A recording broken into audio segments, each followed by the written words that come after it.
This is Marketing Jam, a podcast featuring the brightest minds in Canadian marketing. Marketing Jam is brought to you by Cyberimpact, the email marketing platform made specifically for Canadian small businesses. Go to cyberimpact.com/jelly, create a free account, and start sending CASL-compliant promotional emails in just a few clicks. I want to welcome everyone to the Marketing Jam show. I want to thank you for joining us today. We have one of my favorite people on the show, Antoine from Cyberimpact. It is an incredible software. He's an incredible thought leader, and he has also been one of our first supporters of the Marketing Jam show from day one. So it's really an honor to have him on here. And of course, this is our first ever Marketing Jam where we are live remote recording this. So thanks to the people at Microsoft and their product Skype, we're able to record this remotely. So Antoine is in the lovely province of Quebec. I am in British Columbia, and here we are together in a Skype room. That's awesome. I'm happy to be there. So Antoine, first question I'd like to ask you is, how did you get into marketing? How did you get to the place you are today?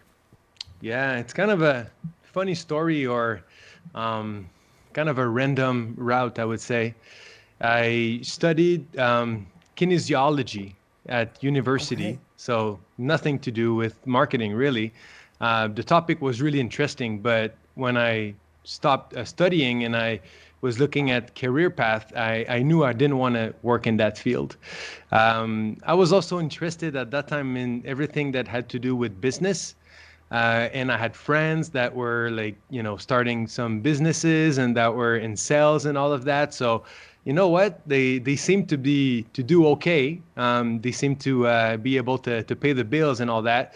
And it seemed to me like sales was something I could be good at, and something that I could make probably a better paycheck than working in the field that I had studied in. And also it was a good first step in the world of business. So if I can learn how to sell, it'll be a good first step in the world of business. So I did that. I worked in retail. I sold mattresses. I sold pools, like swimming pools, and but they can get pricey, I was 20 something in my office, closed door, and signing deals of $25,000. So it was a great experience. But then at the same time, I started really studying part-time, studying everything that had to do with online marketing. So I was taking classes on how to build a website, and I was building websites, small websites with the WordPress, and I was learning about SEO, back when SEO was very simple. I was also learning, email marketing with a software called Aweber, it's the OG of email marketing, and also learning about PPC and all that stuff. So that was probably 10, 12 years ago. And I was really interested in that, and that was kind of it became a passion. And then I got offered a job as a salesman for an agency that was doing some online marketing for small businesses. So that was my transition. Sales allowed me to do a transition into that online marketing field. But then when I got there and started, selling the products, I was a lot more knowledgeable than all of the other sales reps, because I was actually very interested in what we were actually doing for the small businesses. So I started working more, on the service side, actually working for the clients. And it happened that I became the SEO and SCM manager at that company. And I did well, but no formal education in marketing or any of that stuff, but a lot of interest and a lot of time, evenings and weekends, taking classes on my own. And then what brought you to the doors of Cyberimpact? Yeah, that's a great question. For me, it was the next logical step. I worked for a long time in a world that very well, Darian, the agency world. So selling services, marketing services. So basically, selling my time, and I was an employee in that field. I've been a freelance. I also, started my own small agency, and I had a few employees and good clients, and then I got acquired by a slightly bigger agency, a guy that I've known for many years, and I really trusted him and I really respected his work. And I was just like overwhelmed with the amount of work that we had to do. So it felt like a good step to do that. So I stayed on board for about 2 years to make sure that it was a smooth transition. But I had never worked in marketing on the client side. I was always on the agency side. So always working for, trying to divide my time and my, mental output, divide it into, many projects and many different industries and many different, clients.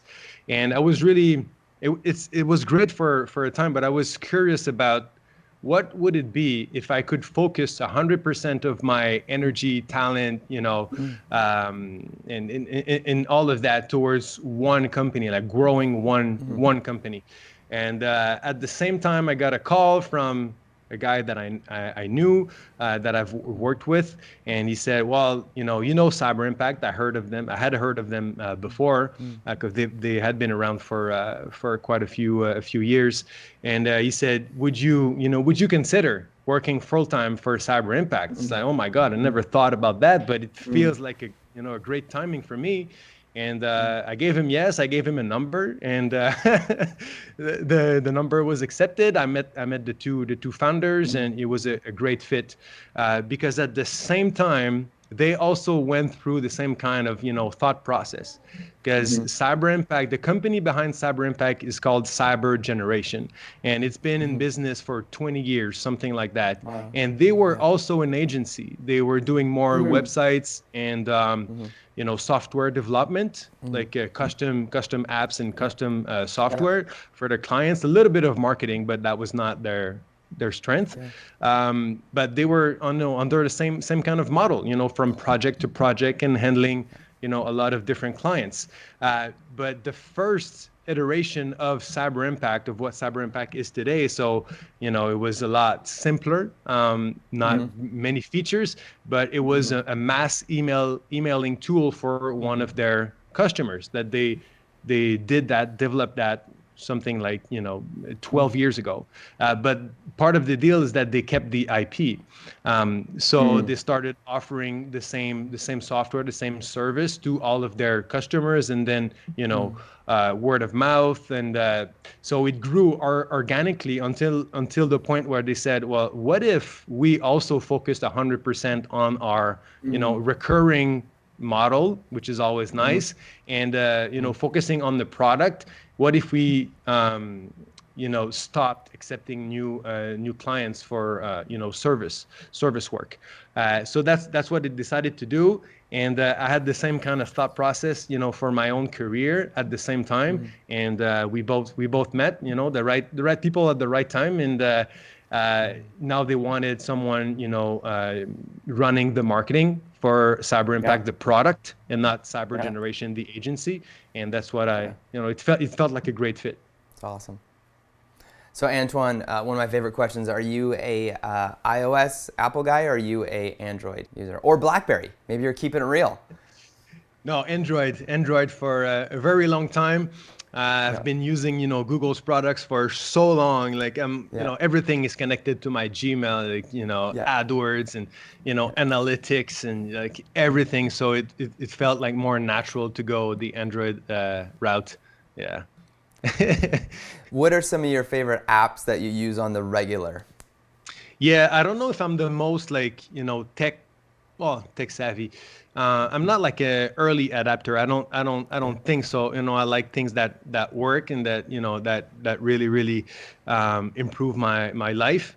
I'm also like a really outdoorsy guy, so I have like this love and hate relationship with technology. You know, like I love technology, I love what it can do, but also I like to really disconnect, you know, at the same time. But an app that I use every day is like a few Google apps. Look, everything is in my calendar, my Google Calendar. Even when my wife wants me to do something, she has to put it in the calendar. Like it'll be done. Like you want me to go like buy something at the store, like, or you want us to go, buy like we buy big jugs of water and we always run out, so we have to go to the store to fill them up. And like she's like, can this weekend can we go to buy water? I said, yes, of course, but you know what you have to do. Put it in the calendar. We will go for sure. So everything in my life is in my calendar. I also use Google Keep. So it's for like notes and to-do lists and stuff like that. So it's synced on my computer and my phone. So Google Keep is very good. I use Google Drive, all the time. Yeah. So that's that. Yeah, I think that's pretty much it. Yeah, those. And Google Maps. Yeah, of course, Google Map. Yeah, because I actually want to get to my destination. Yeah. I don't. And at home, Apple Map. No, never. No. And do you use a Google Home device and a Chromebook as your hardware? No, it's not a Chromebook. I think I would like a Chromebook. I don't know if it changed. I think it only works if it's connected. So sometimes I do go places where the connection is not great. So that's why I like to use Google Drive and make sure that I have offline mode activated. But yeah. No, I'm a PC guy. Like I have both actually. I have a PC laptop and I have a Mac. I like both, but I'm so used to the user interface. Like I'm faster on a PC. That's very cool. Very cool. And then do you use the Old Trails app to find trails? Do you know that one? Yes, I downloaded that one. It's pretty good. Yeah, I used it in BC actually when I was visiting a few months ago. Yeah. A bunch of apps for hiking and for climbing also. Like I do a lot of rock climbing. So in rock climbing, you have those, we call them topos. They're like guidebooks, but now they make digital guidebooks, and I really like that. It's great. They have a bunch of apps for that too. And it's awesome. Very cool. I notice you have some books behind you. Do you have any favorite like books or magazines or podcasts that you follow and that you recommend for those in marketing? I listen to a lot of podcasts. I think podcasts are awesome, and congrats on your show / podcast. It's a great thing that you guys are doing. But I think you have people who are more visual and people who are more auditive. I'm not sure if I'm using the right word. I think so. Yeah. But I'm very auditive. So podcasts for me are awesome. I retain information, just audio, and that's a good way for me to learn. And when I drive, when I'm hiking, when I do cross country skiing, whatever, there's always time for me to listen to podcasts. So then there's a lot of podcasts that I really like in an array of different topics. In the business world, I pulled up my Google Play. Google Play is another app. Like Google Play Music is another app that I use every day, mostly for podcasts. In the business world, I really like the SaaS podcast. The fact that I'm a SaaS marketer is great. But they have great hosts, a great guest over there, like people from Intercom and the people from SaaS that we use every day. So that's a great podcast. It's just called the SaaS podcast. I really like how I built this. I don't know if you, that's a great one. It's from NPR. Like I listen to a lot of NPR stuff, but that guy is great, Guy Raz, and he has, awesome guests also. Then you have, classics like Tim Ferriss, of course. It's you can't go wrong. I listen to a lot of other stuff. like MMA stuff, rock climbing stuff. Like there's now podcasts for every niche market. It's so awesome. Oh yeah. I like Freakonomics. I like Smart Money, stuff you should know. Like really, really broad stuff. And I just like to, sometimes it's super random, but I learn new stuff. Very cool. So Antoine, you're in a really cool position in that your product works with so many agencies, so many brands right across the country. I'd love to hear from your vantage point. What are some of the trends that you're seeing in marketing with brands and even on the agency side? Yeah. Well, one thing that we can talk about, and I don't think I saw that coming, is that even though we're talking about technology, we're talking about, online and, it's a connected world, and it kind of made the world like smaller, like we can collaborate with people all around the world. Like look at us. We're so close here almost. I feel like I could touch you. Yeah. But at the same time, there's a tendency, like some laws, legislations make it so that a lot of companies, agencies, associations, all of that, they want local suppliers, even though we're talking about software, even though we're talking about SaaS products. So I don't think I saw how much it would be a plus for us to be a Canadian company.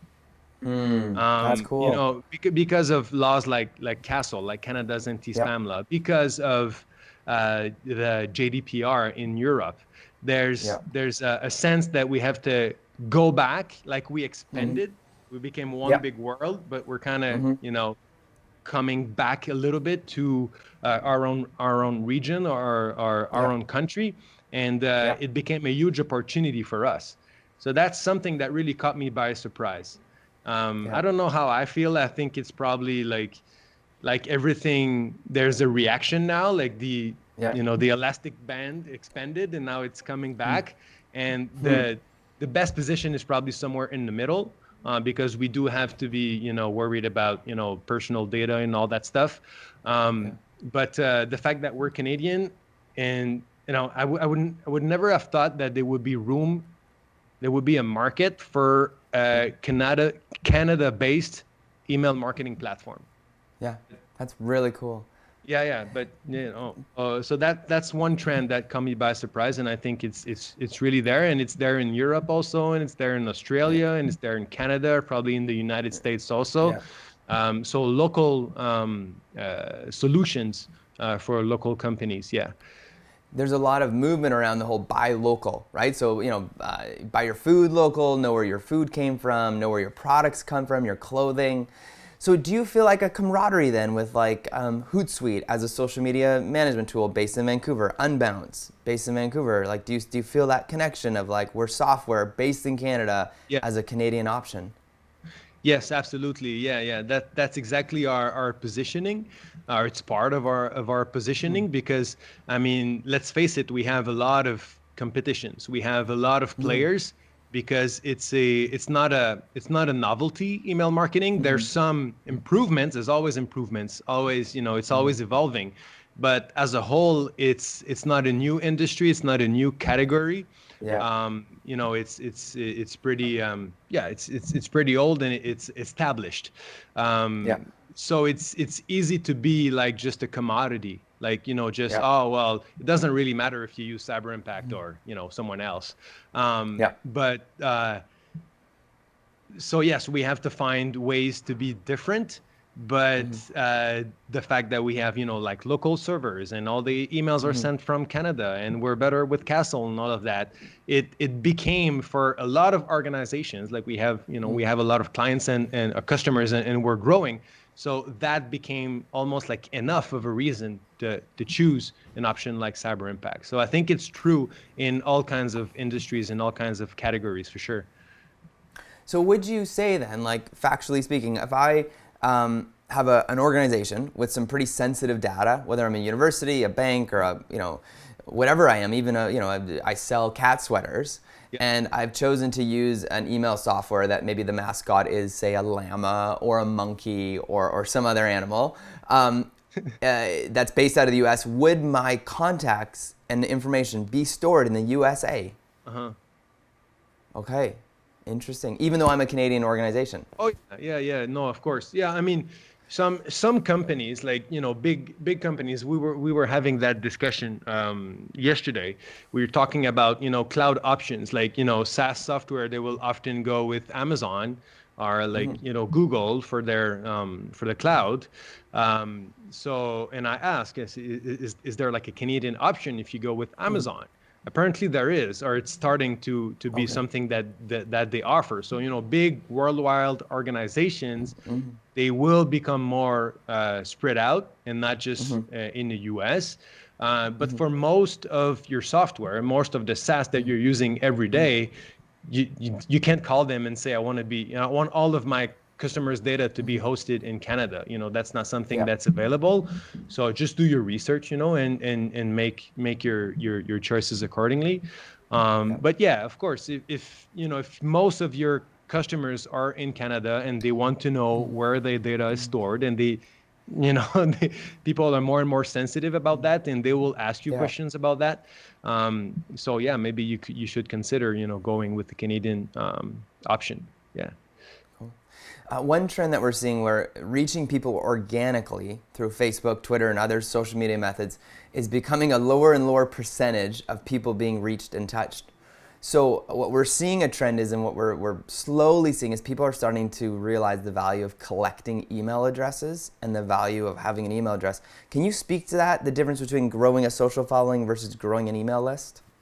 Yeah, of course. Well, yeah, I think it's you that said that, you know, social media is nice and it's not going away, but it's pretty much pay to play. All right. So if you want to actually have a good reach, and especially if you want to grow your reach, like you want to talk to like new people, you have to pay. So it's you know, it became a paid channel. Nothing wrong with that, but it's a paid channel in terms of acquisition. You know, I don't know what are the latest stats, but even if you have 1,000 fans on Facebook and you post something, you'll probably be happy if you have, you know, a few percents of reach. And on the email side, if you have 1,000 subscribers and you send an email and it has a good, you know, a good title and it's enticing and all that, it's not super surprising to have 30, 40, 50, 60%, you know, open rate.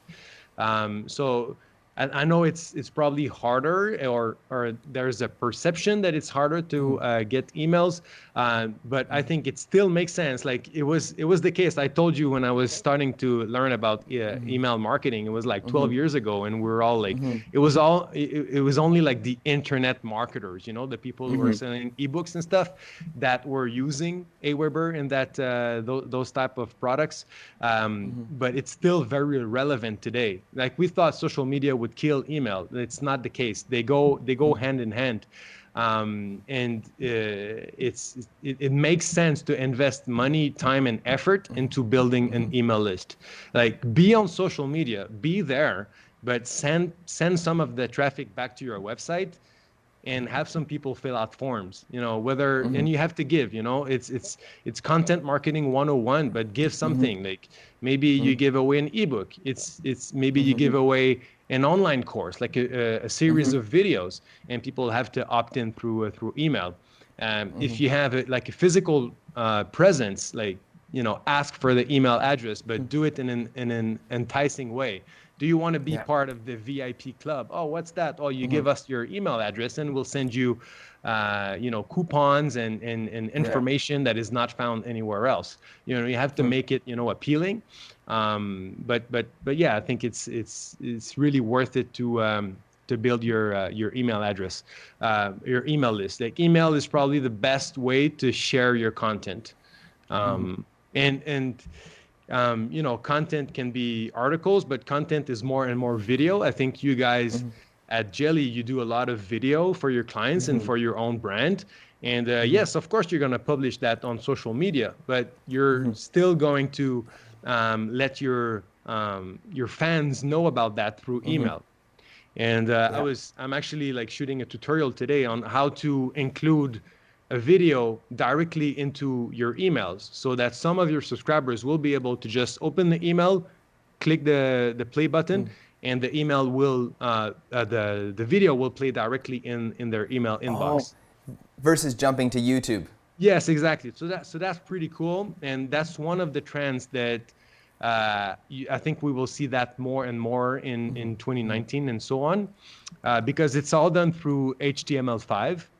Okay. And the thing is that not all email clients, email software, will support HTML5 yet, but I think it's coming. I think HTML5 and more interaction and video content inside of emails is the future of email.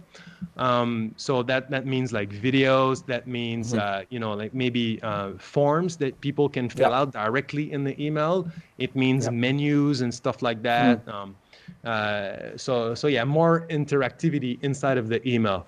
But the thing that is maybe an obstacle to that is not HTML5. It's the support of those old school email clients like Outlook or Hotmail.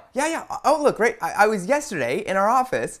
One of our team members was showing me her email, and I was like, Outlook? You use Outlook? And I was like, she's like, oh, it's my old Hotmail address, and I keep it because it has all my contacts. And I was like, that is amazing, because I remember Hotmail from like 1999. Yeah. We have to still, deal with that, the email clients, but more and more, all of them will support HTML5. That's where it's going. But yeah, I think it's worth it. You can include like a short video inside of your emails, and maybe somewhere like half of your subscribers might be able to render it directly in the inbox. That's pretty awesome. cool.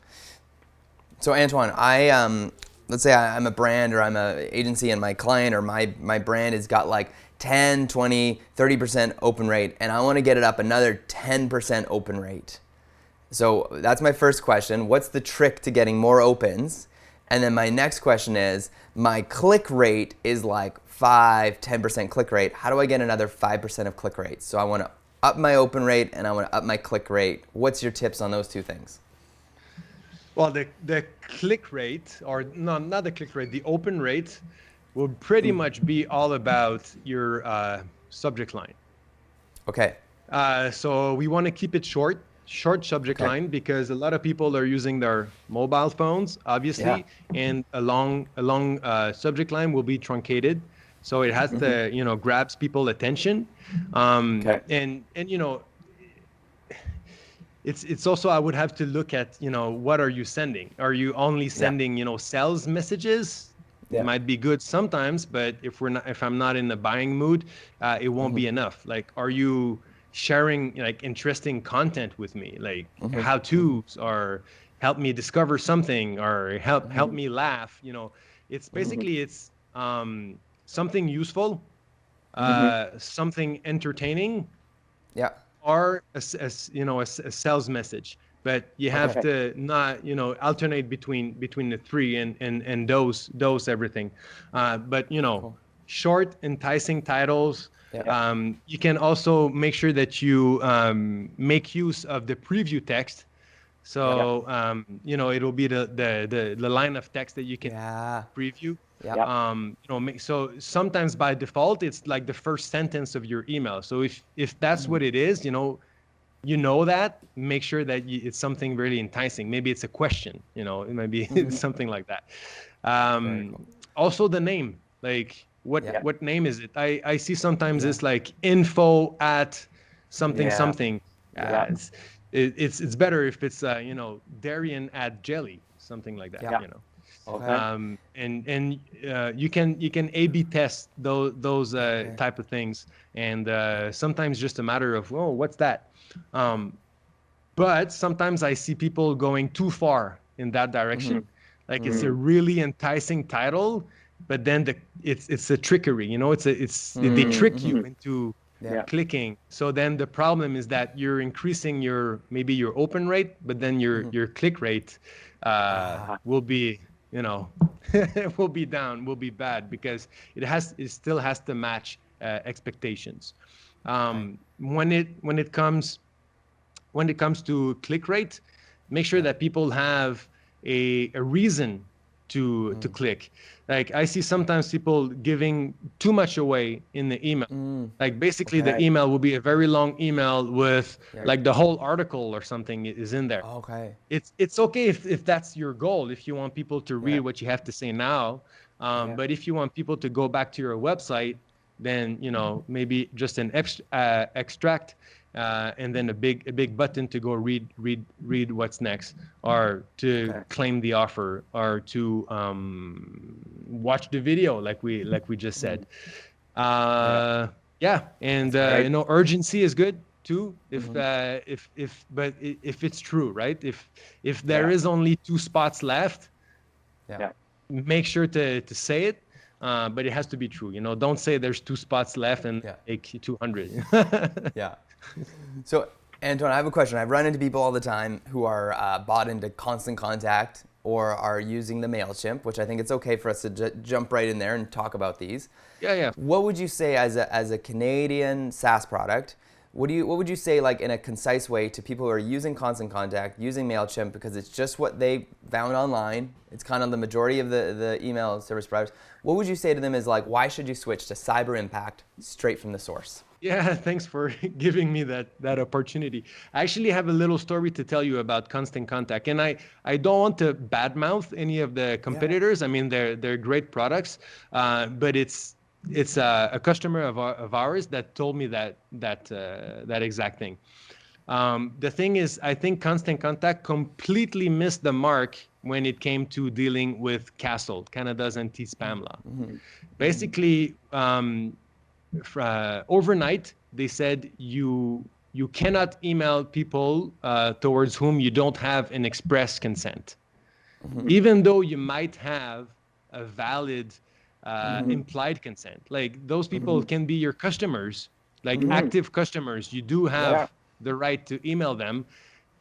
For them, I think it was just simpler to say, from now on, you can only email people who have given you an express consent. So that client had maybe 10,000 names in his email list. He was sending emails to all of those people, and he was wondering why he had such low open rate and click-through rate. It's because the system was not sending his emails to everyone. It was like sending emails to maybe 2,000 of those 10,000. Wow. Okay. So that was like incredible, and that's like a company-wide policy. Like I think Canada is too small for them, and they didn't bother, making the distinction between the different types of consents. So that guy switched over to Cyberimpact, and now like his stats are incredible. Like it made a huge difference in his business because he's really dependent on email marketing. He organizes events, and the best way to invite people to events is through email for sure. So that's Constant Contact. I think MailChimp is great. I use MailChimp, in my life a lot. I think what they have going for them is that they connect to everything.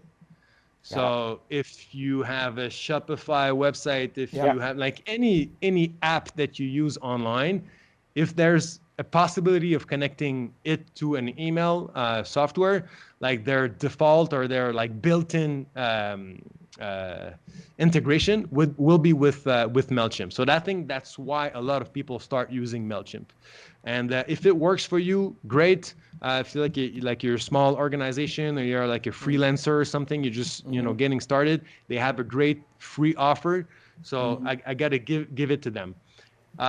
Now, if you care about where your customers' data is stored, like we mentioned before, if it's important to you and your customers to make sure that their personal data is stored in Canada, and it's more and more a policy for a lot of different trades and different even government bodies that go with us because of that fact, then Cyberimpact is there for you. You'll be able to do all of the things you do with MailChimp, but you'll know that all the data is stored in Canada and all of the emails are sent from Canadian servers also, which might help your delivery rate. Okay. Yeah. When you mention integrations, is it not true that the tool Zapier allows Cyberimpact to have all the same, if not just as many integrations as MailChimp? Yes, Tell us that's- about Zapier. Zapier and your relationship. That's a great point. So if you don't know about Zapier, go check it out because it's a lifesaver. It's a great tool, and just listening to this show, if the only thing you learn is about Zapier, it was still completely worth it. So Zapier.com, it's great. You can integrate a bunch, and it's always growing. They're probably like at 500, 600 different apps or web services that you can integrate together. And Cyberimpact has an integration. So let's say you have a CRM, or I don't know, you have an online store or a POS system, a point of sales. You can integrate most of them with Cyberimpact through Zapier, and not only Cyberimpact, with a bunch of other web apps that you're probably using, like Google Drive or something like that. And we also have an API, so we have some maybe slightly bigger organizations that have the resources to invest a little bit of time to integrate directly. Like, let's say they have a custom-made CRM. Well, they'll have someone on their team that can integrate directly with our API. That's awesome. So Antoine, final question. Yeah. That I'd like to know. If someone visits Montreal, what is one thing they have to do when they visit Montreal? I'm gonna let you in on a little secret. And it's just because you ask. I mean, it's not a plug for me or anything like that, but as a part-time gig, just because I like the outdoors so much, and it's not for the money that I do that. It's just because I like to share my passion with other people. On weekends, I host Airbnb experiences. So if you come during the winter, I have a hiking experience. I drive you just outside of the city, so it's nice for people who want to take a break from the city. We go into like a nice little mountain. We hike through a forest. We rappel down a cliff, so it's a lot of fun. It's a nice day outdoors. And if you come during the summer, I can bring you rock climbing. So wow. Yeah, look for Montreal Airbnb experiences, and the outdoorsy stuff is provided by me. And then can we have some like poutine and have some Unibrew after? Yes, of course. Unibrew, poutine. When I do the hiking experience, on that mountain, there's a sugar shack. So I bring people to like a super like Quebec, very old school sugar shack, and they can try the maple syrup and all that stuff. Yeah. Very cool, very cool. Any last thoughts or anything else you want to share just as we wrap it up here? No, I think that's all. I think invest some time in email marketing. Try out the new formats. Like I said, HTML5 is the way of the future. And if you're not using marketing automation, which is something that we haven't talked about today, but that the things that big companies have been using for a long time, like Amazon and stuff like that, are now available to small businesses as well. So take advantage of them. It's not that complicated, and automate some of that marketing. Very cool. Well, Antoine, it was an honor to have you on here, and I think for those our listeners, I think we're going to do a part 2 with Antoine as well, where we're going to talk about marketing automation. We're going to talk about the national survey. So Cyberimpact partnered with Vistaprint to conduct the largest survey of English and French-speaking small to medium business owners across the country. The results are incredible. So look for part 2, but this was amazing. Antoine, thank you for your time. Thank you for joining us today on the Marketing Jam show. And thanks for everyone for joining us today. Au revoir. Pleasure.